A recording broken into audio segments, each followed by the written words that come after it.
The messages inside your body, which are hormonal based, are changing. That is it. It's rediverting things. I think it's the best way to explain it. So where in the past, if you think about your estrogen, that's a little messenger going around your body, what it tends to do once we get to 40 plus, perimenopause, when estrogen starts changing, is the estrogen can sort of tell the body to start storing fat in different areas where it didn't necessarily store them before. Just a quick note before we start the full episode. If you're listening and thinking, I really need some of this guidance in my own life, my coaching program Rise is where I support women through these kinds of transitions in a more personal way. I'll leave the details in the show notes if you'd like to explore it. Hello, I'm Rachel Fortune and welcome to Midlife Answers, the midlife podcast for women navigating transitions like perimenopause, relationships, confidence and well-being. This is where we cut through the noise to focus on one real question at a time, with clear answers and practical next steps that fit into real life, all in around 15 minutes. Today's question is one so many of us find ourselves asking in our 40s. What are the best workouts to lose belly fat? And why isn't cardio working anymore? Because there often becomes a point where your body starts to change, particularly around your middle, even though your diet and exercise haven't. And it can feel deeply frustrating, confusing, and at times disheartening. The instinct is to do more cardio, more intensity, but the results don't follow in the same way they used to.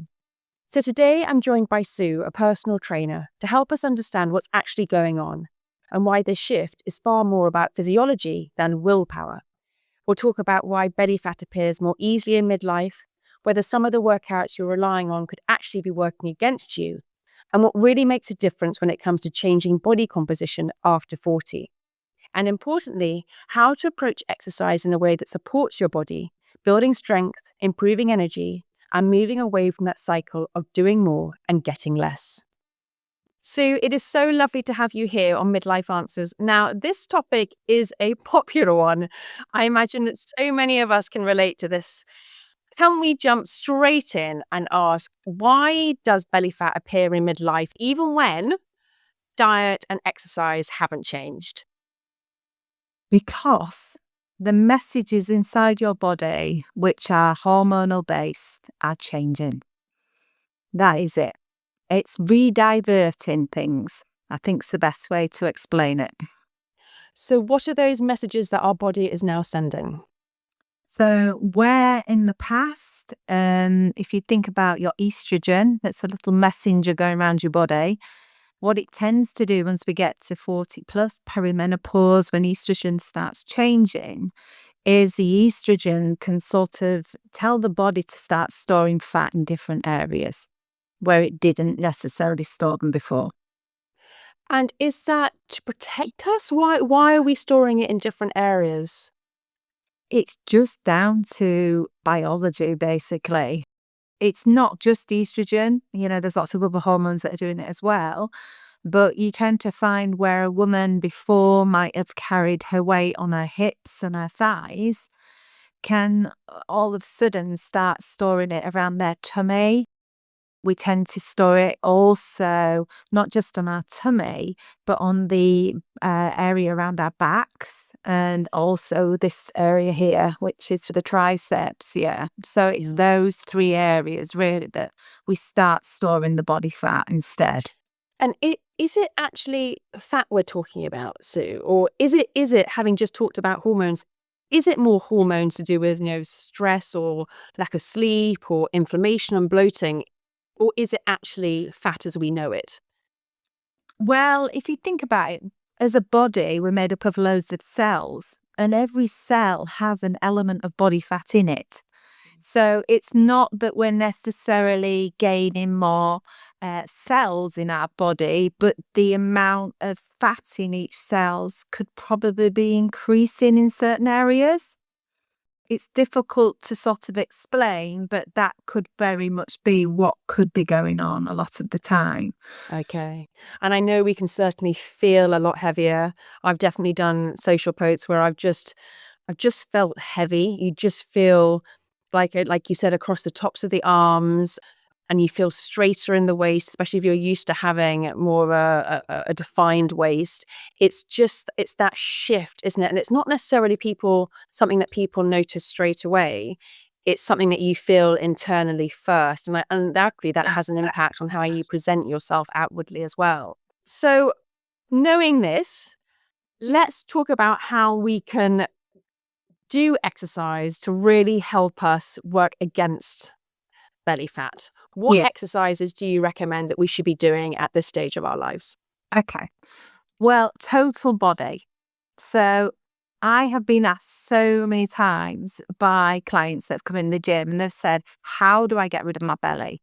Can you give me some abdominal exercises that I can get rid of my belly? And no amount of sit-ups will do that on their own. So spot reducing in that area is not possible. So What are you saying that we now need to do? yeah, so what you need to do is you need to focus on doing total body exercises that's going to increase your muscle mass and reduce your body fat. And by doing that, what I mean is the wonderful thing that I absolutely love, which is strength training. Oh, yes, strength. Yeah.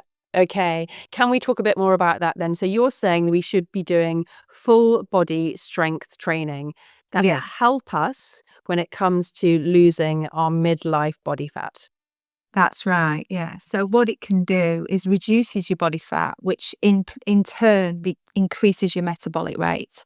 Okay. So when that happens and your body is working more efficiently, that can help burn and keep your body fat down, basically.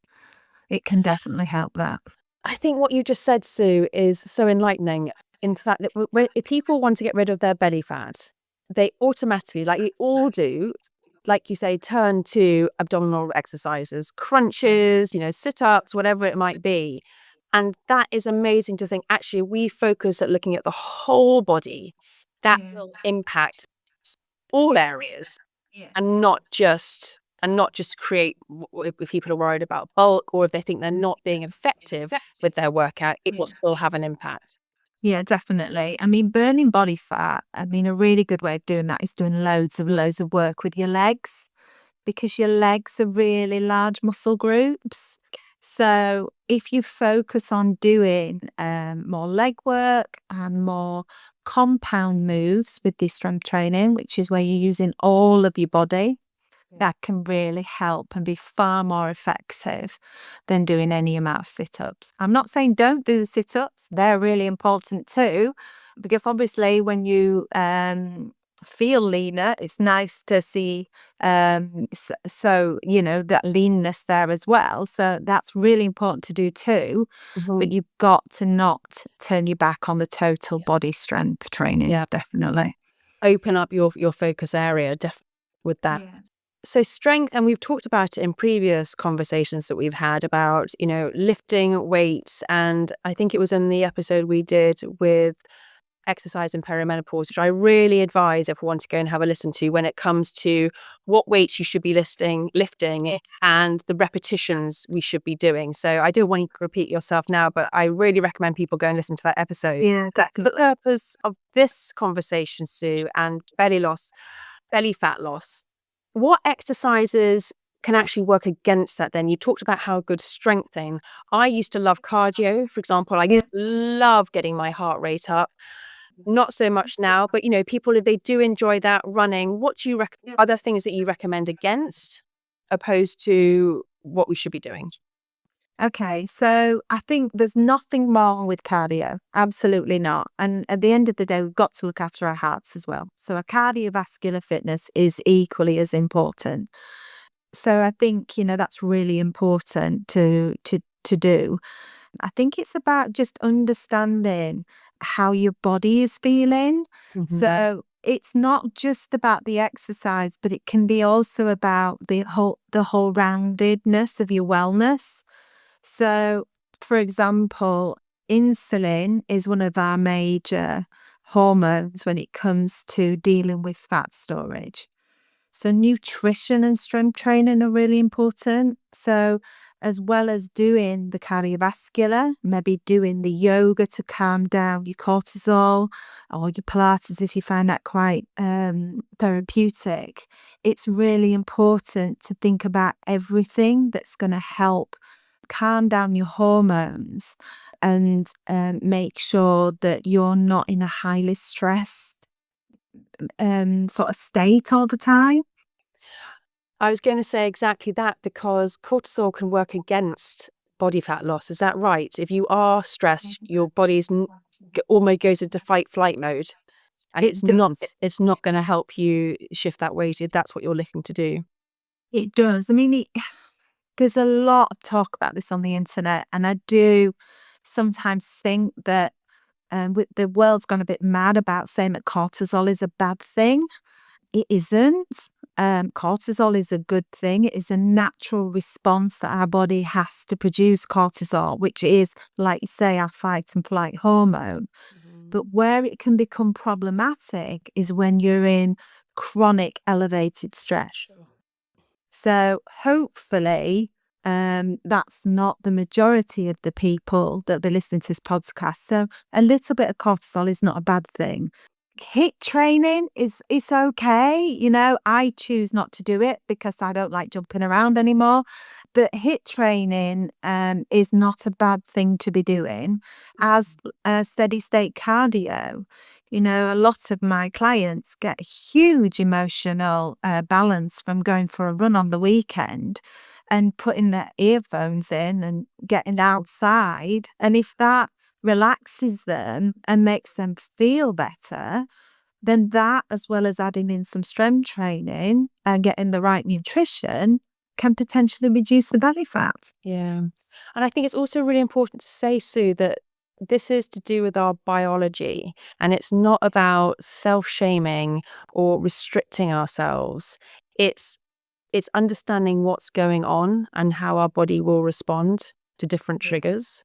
On that note, then, can we finish up by talking about what someone can do today with their workout? You know, if they really feel that they've got this belly fat they're wanting to get rid of, what can they do without exhausting themselves, mentally or physically? Because I think we can get ourselves in such a state, can't we, when our body is changing and we feel out of control. Yeah, definitely. So just look at trying to balance hormones a little bit. So look at your nutrition. So get a nice balancing hormonal nutrition put in place. And I've got a free fact sheet that I can share with you for the show notes on that. Fabulous. So Yes, please. focus on the nutrition.